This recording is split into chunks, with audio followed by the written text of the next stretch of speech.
Ba komai sallo. Ba zan taɓa zama sanadiyar rabuwarka da kaka ta bawa ba. Kaka zan tafi.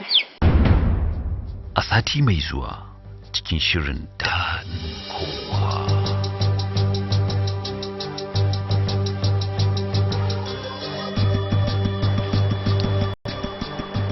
Ga 2000. Ka zama rike kamun je wurin babanka in jin dawo.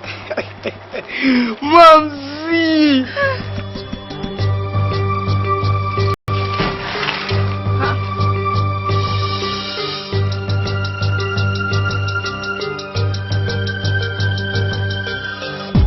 Lallai kin biya kin shigo daɗin kowa da kafar dama.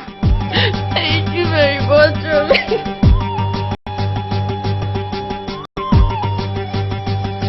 Ni ka kake kyale ni mana in yi rayuwa ta kyale ne in yi rayuwa ta mana wai. Da na rayu ma balanta na yanzu ma da na girma. Me ke tafi da ke? To ni zan tafi gida.